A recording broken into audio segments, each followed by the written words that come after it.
Perkenalkan, nama saya Murni Atahiu, Prodi S1 Pendidikan Agama Kristen.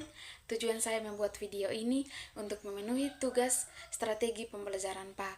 Dan di sini saya akan menjelaskan 33 strategi kelas yang menyenangkan dari buku Mengajar Seperti Finlandia oleh Timothy De Walker. Oke, jadi strategi yang pertama yaitu istirahat yang cukup. Jadi, guru dan siswa di Finlandia memiliki waktu istirahat 15 menit setiap satu pelajaran untuk meningkatkan fokus dan kesejahteraan siswa. Jadi, menurut pendapat saya, ide istirahat 15 menit seperti di Finlandia itu baik dan bermanfaat karena bukan hanya tubuh kita yang butuh istirahat, tapi otak kita juga. Dan pembelajaran akan lebih efektif dan tidak merasa kelelahan. Jadi strategi yang kedua yaitu beban kerja yang seimbang.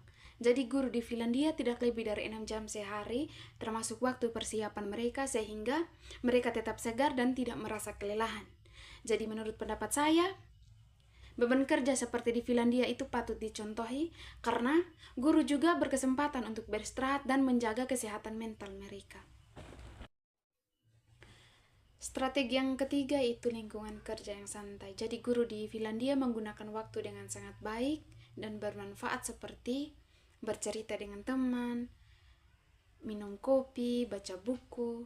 Dan menurut pendapat saya, suasana kerja santai seperti di Finlandia itu sangat bagus.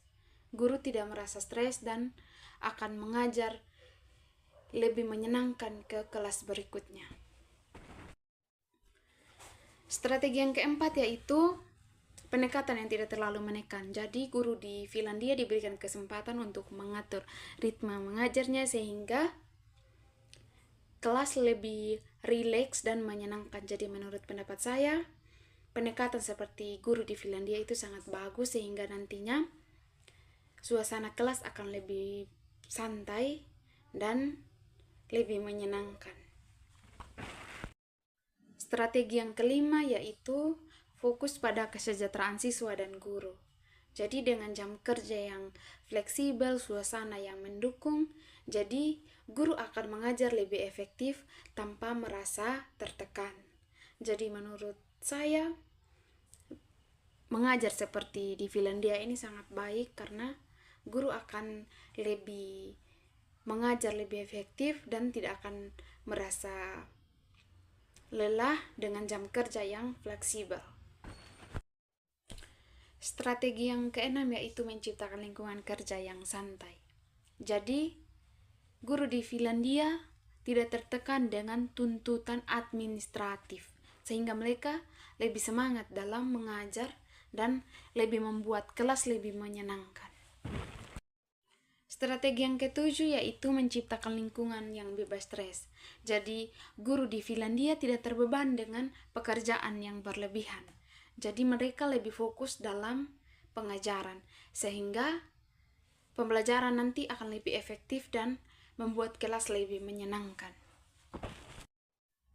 Strategi yang kedelapan itu menghargai proses belajar bukan sekedar hasil. Jadi guru di Finlandia lebih menekankan pemahaman konsep daripada sekedar nilai ujian.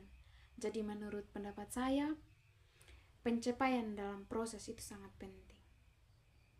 Dari setiap langkah kecil yang kita ambil, kesalahan, sehingga kita mencapai.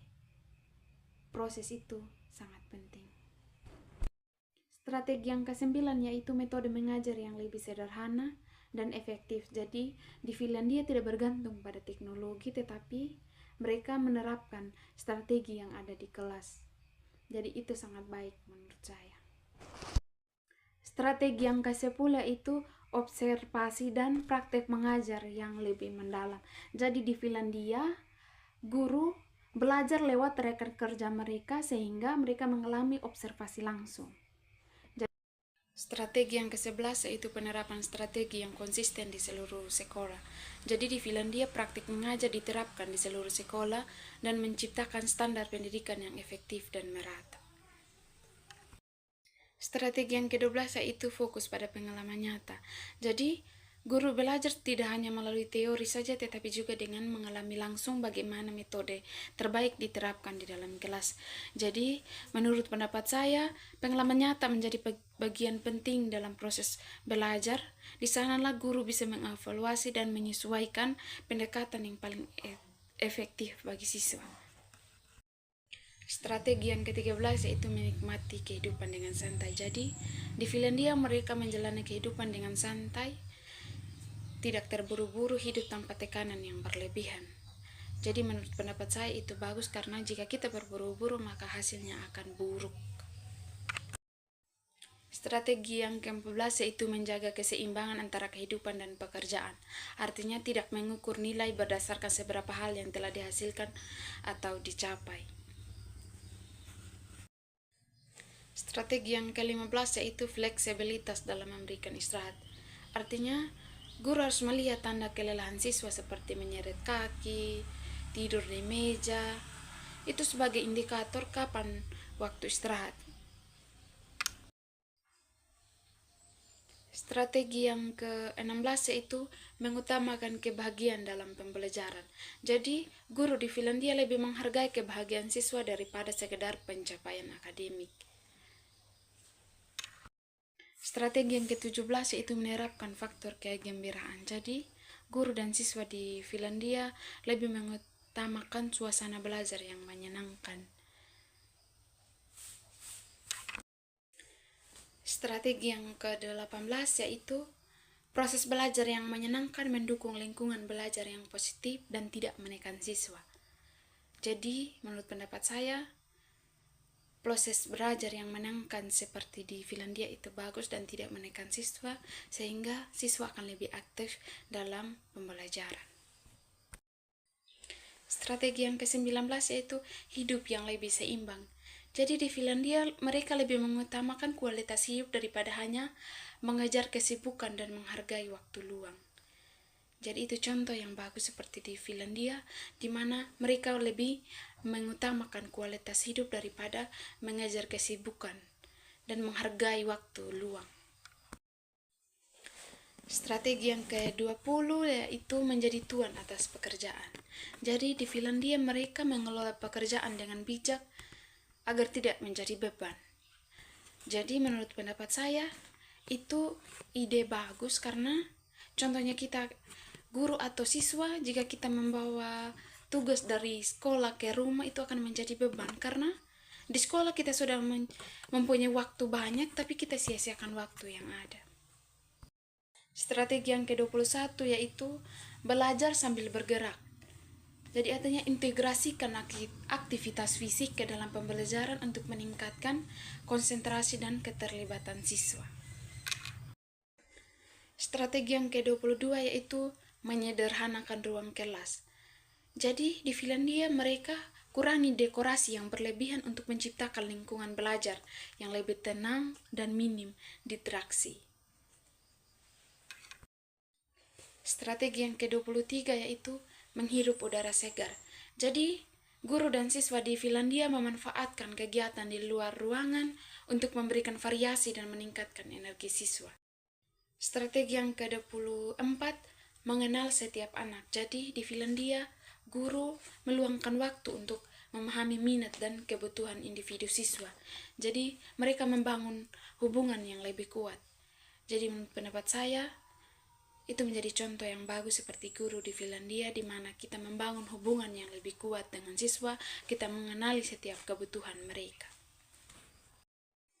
Strategi yang ke-25 yaitu bermain dengan murid-murid. Sertakan elemen permainan dalam pembelajaran untuk membuat proses belajar lebih menyenangkan dan interaktif. Jadi, strategi yang ke-26 yaitu merayakan pembelajaran mereka. Akui dan apresiasi pencapaian siswa sekecil apapun untuk meningkatkan motivasi mereka. Jadi, menurut pendapat saya, kita harus mengakui, apresiasi setiap pencapaian siswa sehingga mereka lebih semangat untuk belajar. Strategi yang ke-27 yaitu menawarkan pilihan. Jadi, di Finlandia mereka berikan siswa kesempatan untuk memilih topik atau metode belajar yang sesuai dengan minat mereka. meningkatkan keterlibatan dalam pembelajaran.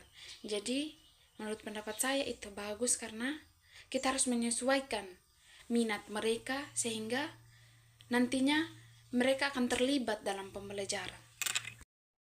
Strategi yang ke-28 yaitu buat rencana bersama siswa. Jadi di Finlandia mereka melibatkan siswa dalam perencanaan pembelajaran, memberikan mereka rasa memiliki dan tanggung jawab. Jadi menurut pendapat saya itu bagus karena jika kita memberikan mereka rasa memiliki dan tanggung jawab, maka mereka akan lebih semangat dan lebih aktif dalam pembelajaran. Strategi yang ke-29 yaitu gunakan buku pegangan. Jadi mereka memanfaatkan buku panduan untuk sumber belajar yang jelas untuk membantu siswa memahami materi yang lebih baik. Jadi menurut pendapat saya itu bagus karena jika kita memberikan mereka panduan untuk belajar lewat buku, yaitu akan membantu mereka memahami materi yang lebih baik. Strategi yang ke-30 yaitu memasukkan musik. Jadi di Finlandia mereka menggunakan musik dalam kelas untuk menciptakan suasana yang menyenangkan dan mendukung pembelajaran. Strategi yang ke-31, mendiskusikan nilai-nilai. Jadi mereka ajak siswa berdiskusi tentang nilai-nilai penting, membantu mereka mengembangkan pemikiran kritis dan empati. Strategi yang ke-32 yaitu pendekatan berbasis penelitian. Jadi, pendekatan fokus pada pengurangan perilaku negatif siswa. Jadi, di Finlandia mereka melakukan pendekatan untuk pengurangan perilaku negatif siswa yang tidak baik menjadi baik. Strategi yang ke-33 itu memberikan kebebasan dalam pembelajaran. Jadi, keseimbangan antara belajar dan istirahat siswa lebih banyak kebebasan untuk mengatur ritme belajar. Jadi, guru memberikan mereka kebebasan untuk mengatur ritme belajar mereka sehingga nantinya mereka akan lebih semangat dan aktif dalam pembelajaran.